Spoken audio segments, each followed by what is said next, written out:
I want to take you back to a place and a time that still feels like something out of a nightmare when you hear about it today. But it was real, and it left a scar on history that has never healed. I'm talking about London in the year 1888, the heart of the British Empire. A city full of progress and growth, but also full of poverty, shadows, and desperation. And in the darkest part of this city, there came a name that even now people know all around the world. The name Jack the Ripper. When you hear it, there is an uneasiness that comes with it because it is more than a story. It is the story of a man who killed without mercy and who was never caught. And as I tell it, I want you to feel how it would have been to live in those streets as ordinary people facing fear that had no face.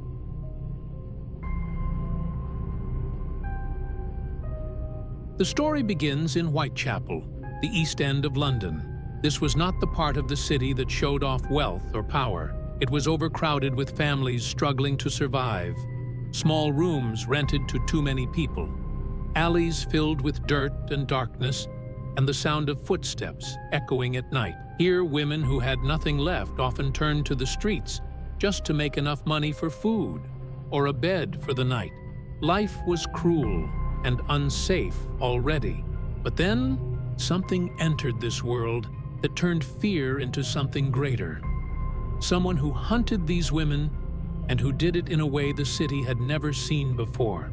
The first body that drew attention was that of Mary Ann Nichols, known as Polly. She was found on August 31st, 1888, lying in the street of Bucks Row. She was a poor woman with nowhere stable to stay, and on that night, she became the beginning of a series of killings that would terrify everyone. Her throat was cut, and her body was left in a way that shocked those who found her. It was not just murder. It was something done with coldness and control. The police began to investigate, but at first, it seemed like one more killing in a place already used to violence. But then, just a week later, on September 8th, another woman, Annie Chapman, was found dead, this time in a backyard. Her injuries were worse than Polly's, and her body showed signs of someone who had taken time, someone who seemed to know what he was doing. By then, the city realized this was not random. This was something darker. Annie's murder revealed that the killer was not just taking lives, he was performing acts that seemed almost like cruel experiments. Her body had been mutilated in a way that suggested medical knowledge. People began to whisper that maybe he was a doctor, maybe a butcher, maybe someone who lived among them. But nobody knew for sure. The press caught hold of the story and turned it into headlines. Then came the night of September 30th, later known as the double event, because two murders happened within hours of each other. The first was Elizabeth Stride, found in a yard in Berner Street. Unlike the others, she was killed but not mutilated, which led some to believe the killer had been interrupted, perhaps scared away before he could finish. But he did not stop. Less than an hour later, Catherine Eddowes was found in Mitre Square. After these murders, the police were under extreme pressure. Patrols increased, detectives worked around the clock, suspects were questioned, but no one could identify the man who slipped into the alleys with his victims and vanished before dawn. What made it worse were the letters that arrived. One signed Jack the Ripper, mocking the police and promising more blood. Whether those letters were real or just cruel jokes from the public, nobody could prove. But the name stuck, and from that moment, he became more than just a killer. He became a legend of fear. Then came November 9th, the most horrifying of all the murders. Mary Jane Kelly was the youngest and perhaps the most tragic of his victims. She was killed inside her own small room in Miller's Court. And what was done to her was beyond anything the police had seen. Her body was mutilated beyond recognition. The killer had taken his time inside the safety of four walls, away from the street. This was his boldest act and his most savage. It shocked not only the investigators, but the entire city. It was the moment people realized they were facing something inhuman, something that could not be understood. After Mary Jane Kelly's murder, the killings that fit his pattern stopped, just as suddenly as they had begun. The police continued to search, but no one was ever found.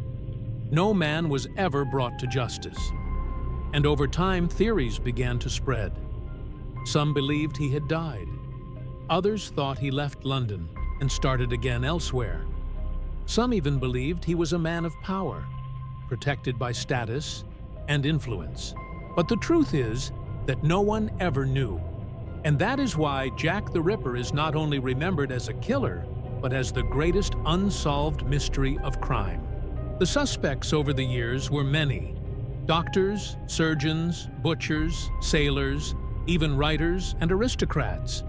Each theory seemed possible, but none could ever be proven. But with every idea came holes in the evidence.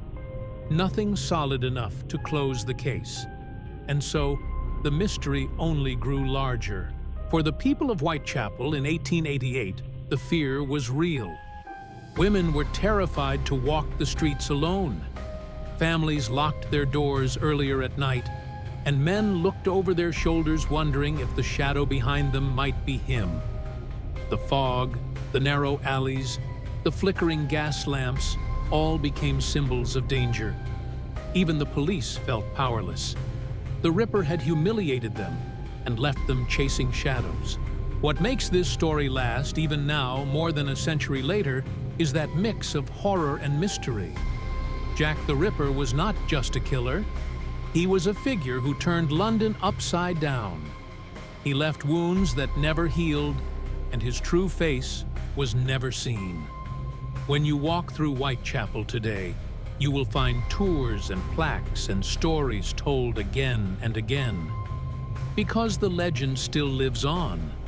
And it lives on because of the silence left behind. The silence of not knowing who he really was. And the silence of victims whose voices were stolen in the darkest nights of 1888. And that is the story of Jack the Ripper. A story of fear, blood, and mystery.